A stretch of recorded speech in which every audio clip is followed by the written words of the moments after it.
প্রিয় দর্শক, আপনারা কেমন আছেন? আশা করি সকলেই আল্লাহ তাআলার অশেষ রহমতে ভালো আছেন।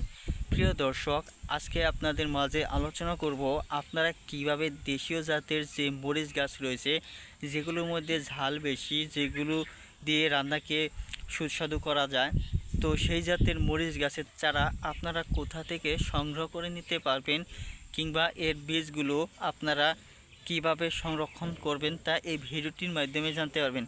তার আগে অবশ্যই আমাদের এই চ্যানেলটিকে সাবস্ক্রাইব করে নিয়ে আমাদের পাশে থাকবেন সবসময়।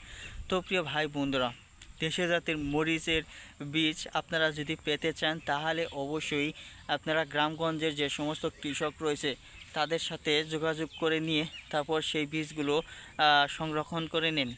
তো বন্ধুরা, দেশীয় জাতের যে মরিচের বীজ রয়েছে সেই বীজগুলো আপনাদের কি করবেন, জমিতে ছিটিয়ে রোপণ করুন। তো বন্ধুরা, আপনারা কিন্তু ঘন ঘন ছিটিয়ে রোপণ করবেন না, এতে করে ঘন ঘন মরিচের চারা হয়ে যাবে। যদি ঘন ঘন মরিচের চারা হয়ে যায় তাহলে কিন্তু মরিচ গাছ বেড়ে উঠতে পারবে না। তো বন্ধুরা, আপনারা যদি মরিচের বীজ না ছিটিয়ে রোপণ বুনতে চান তাহলে অবশ্যই মরিচ গাছের যে চারাগুলো রয়েছে সেই চারাগুলো আপনারা হাট থেকে কিংবা বাজার থেকে কিনে আনবেন। কিনে আনার পর আপনারা আপনাদের জমির আইলের পাশে অন্যান্য শাকসবজি চাষাবাদ করবেন, এবং কি আইলের পাশাপাশি আপনারা কয়েকটি মরিচ গাছের চারা লম্বা সিরিয়াল করে রোপণ করে নিতে পারেন। ধন্যবাদ আপনাদেরকে।